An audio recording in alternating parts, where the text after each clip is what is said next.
Thank you, Caitlin. I was at the table I was at today at lunch. We were talking about education, and somebody said it takes a universe to raise a child. And while it doesn't take quite that many people to organize an event like this, it's pretty close. And I wanted to just acknowledge some of the people who are behind what we did today and yesterday. And I want to start with the planning committee that was made up of people from the Cairo Sustainability Circle and included regional group members and Cairo staff. So on the Vancouver side, you saw the woman who was introducing the speaker, Jeanette McIntosh. She's a member of the Sustainability Circle and one of the key people in terms of gathering the speakers that you saw there today. Ruth Walmsley is another member of the Cairo Sustainability Circle, and she was also a very integral part of gathering the speakers. The event was being held at the Unitarian Church in Vancouver, so they were hosting. Of course, we heard it was on Musqueam traditional territory. Another person who was not visible, but also a member of the Cairo staff and the planning committee was Giselle Del Rosario. And because Cairo is never one that does anything simply, we thought not only we're going to have a fracking forum, and not only are we going to host the forum in 2 cities at the same time, but we're going to try to connect people on both ends while we do that. And so it was some members of the committee that came up with the idea, and then unfortunately it fell on Giselle's shoulders to actually figure out technically how to do it. And I think that the success that we experienced today with a few little glitches that we overcame pretty quickly is pretty remarkable. And that part of the thanks for that goes to the Sonic team here, Derek and his crew. And so I think we need to give them a big hand. And on the Vancouver side, it was Owen Moriarty and his team on the Vancouver side that handled that end of the program. I think we need to give both those technical teams a really big hand. There was like an incredible amount of back and forth between Giselle and both those teams in order to make sure that today works. So I think we really have to acknowledge that. Of course, Caitlin steered us through the 2 days with her expert emceeing. So we need to give her thanks to another member of the planning committee. And some of you outside saw on the table there's a paper there, the ethical reflection on fracking, and that was a paper that John Dillon wrote. And John Dillon is a Cairo staff member who was also part of the planning committee and really built the foundation for this event. Which then was discussed at the board meeting, and the board talked about organizations that are taking a lead on the issue of fracking in Canada. And when we realized there really wasn't a national organization doing that, we decided that we might step into that gap. And so I don't think it would be right to do a wrap-up without giving John Dillon the acknowledgement he deserves. And of course, Marion, is Marion still here? Lucas Jeffries? No? She's gone. Marion was our person on the ground here in Moncton, the person that we needed to sort of like make sure that this part of the program worked well. And we wanted to thank Marion. We also want to thank Archdeacon Ham for letting us use the space, all the people in the kitchen who prepared the food for us, and all the people who volunteered their services at the registration table, at the greeting at the door, so of course all those people.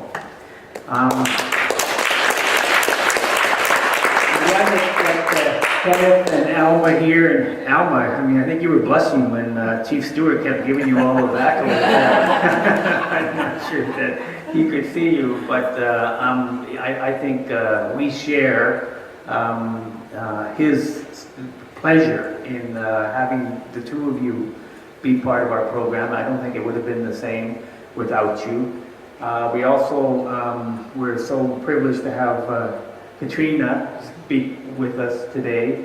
I really wanted to thank Katrina as well, and Alma, for these references to Kairos's campaign, the Winds of Change Education for Reconciliation campaign. This is something that I know I wanted to draw your attention to because we're launching it next week, and it's all around the Truth and Reconciliation Commission Call to Action 62.1, which calls on the provinces and territories to make mandatory in grades kindergarten to grade 12 education that is focused on helping people to understand the residential school and its legacy, treaties, and the contributions of First Nations, Inuit, and Métis peoples to Canadian society, past and present. And so what we've done as part of that campaign is create a report card which looks at where the different provinces and jurisdictions in Canada are at in terms of meeting that call to action. And some of you will not be surprised to learn that New Brunswick is pretty much at the bottom of the report in terms of its grades, and there's a lot of work to do. So when Chief Stewart talked about taking action and you know, making ourselves part of the solution, I think that's one way that we can do it. So look on the Kairos website next week and you'll see information about the call to action campaign. There'll be a petition there that you can download. The report card will be there that you can sort of start sharing with people to help them understand better what the situation is like. I'm glad that Kim is still here. She brought that Québécois energy to the gathering last night. It's exactly what we needed to get us started. Michael, I told Michael, you know, as well as an economist, you could be a nightclub performer because he's, you know, I've never heard an economist interject so many jokes inside of his presentation. But that was a very, very welcome as well. And I think that, you know, it would be remiss if I didn't thank Ann Pohl, not only for her role in making this event possible, but for her years of work in the struggle. She sort of like kept talking about, I have these skills and I have those skills, but you know, in Ontario, Ann Pohl is someone who is recognized as being one of the reasons why we had an inquiry into the death of Dudley George and the report that came after it. And so I just wanted to personally thank Ann for all her ongoing work and for her being here, for her presentation last night, and for helping us make this a success. So thank you very much.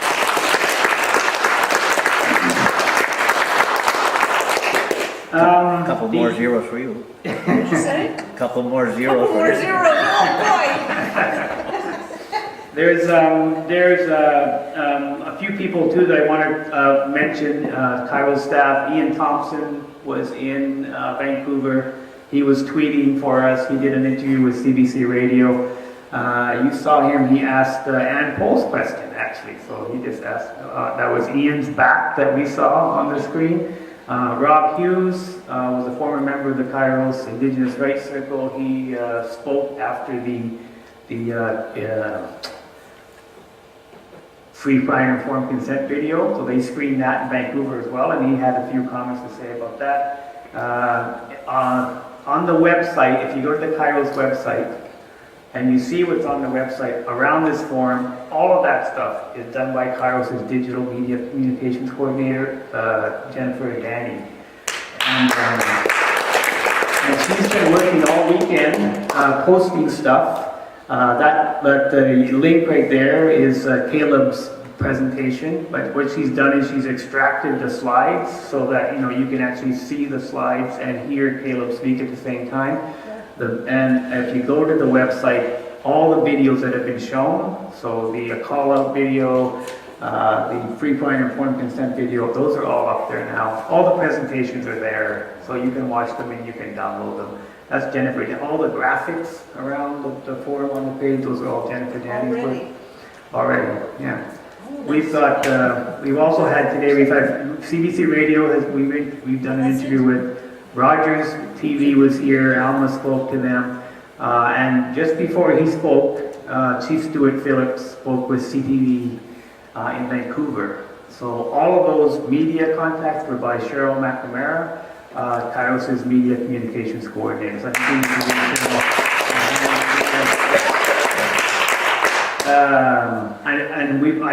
we won't go through the list of speakers in Vancouver, except I think we need to acknowledge like how much Caleb Bain has done. This is, I think, the third or fourth Kairos event that he's enriched with his presence. Stuart Phillip, I was telling my colleagues, I think he's probably one of the longest serving Indigenous leaders in Canada. I mean, him and Ghislain Picard, I think, are the two. And in order to have that kind of record, you must be doing something right. I think we saw an indication of that this evening. Togastai was great because he kind of gave us a little bit of a reality check in terms of, what we might feel really warm and fuzzy here, but out there, there's something we need to remember. Frida and Christine updated us on the community struggles. And I think that, it was like we were blessed to have all those people and to be able to bring us all together on this weekend. So see, it is a lot of people that we have to acknowledge and thank for making this event a success. And I thought that we would end by showing a video, a very short video. At the Time for Reconciliation gathering in Ottawa, Kairos had a panel on the opening night.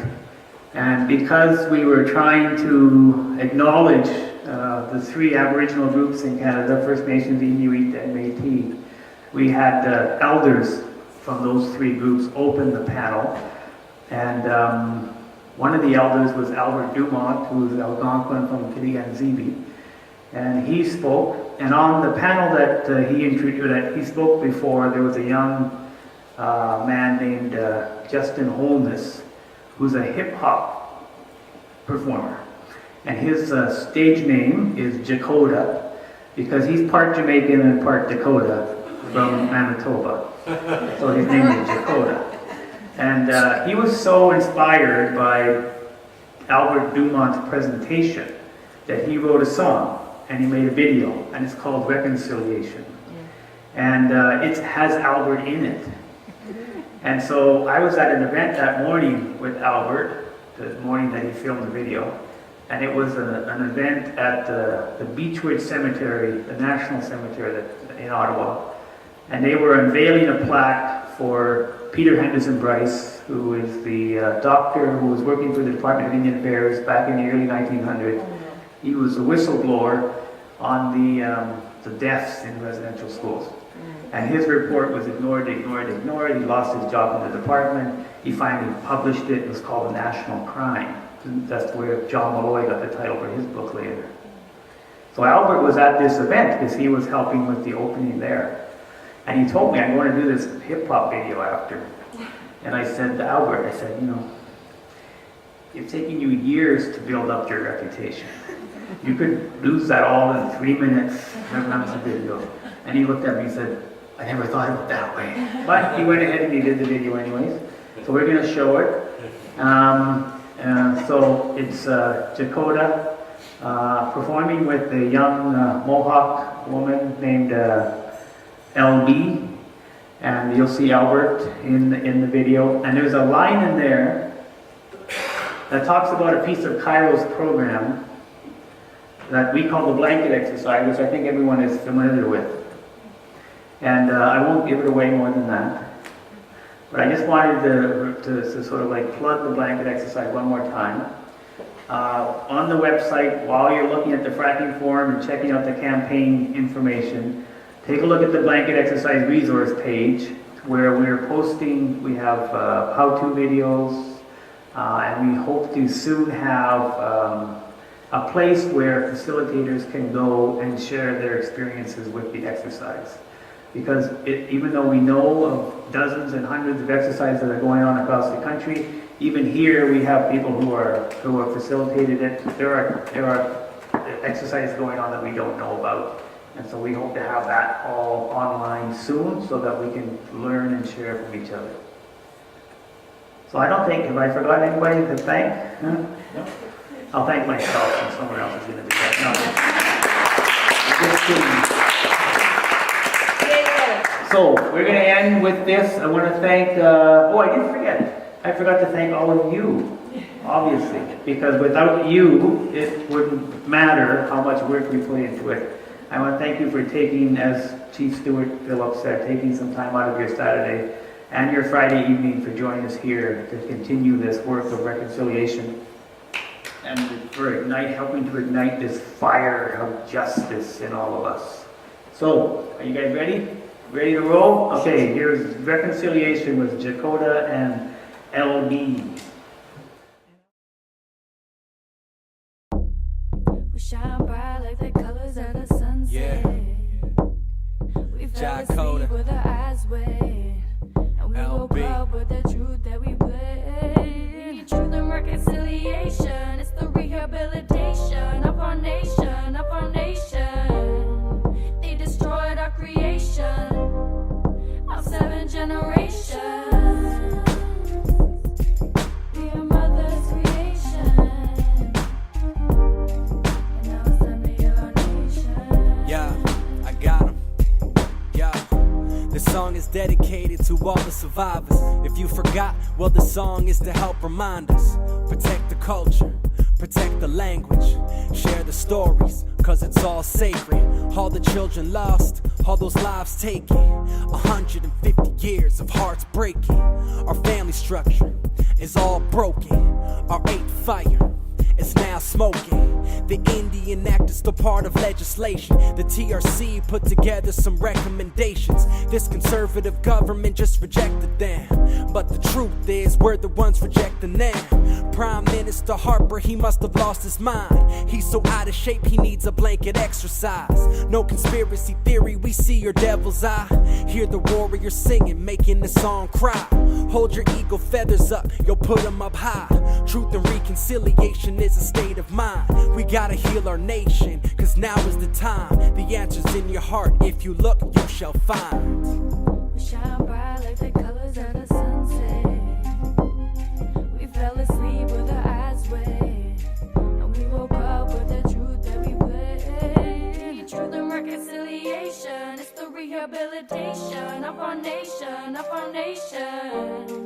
They destroyed our creation, our 7 generations. We are mother's creation, and now it's time to heal our nation. Because it's our young people, our teenagers. I often ask teachers that have Aboriginal students, First Nation students, and I ask the teacher, what can you tell me about your First Nations students? And they always answer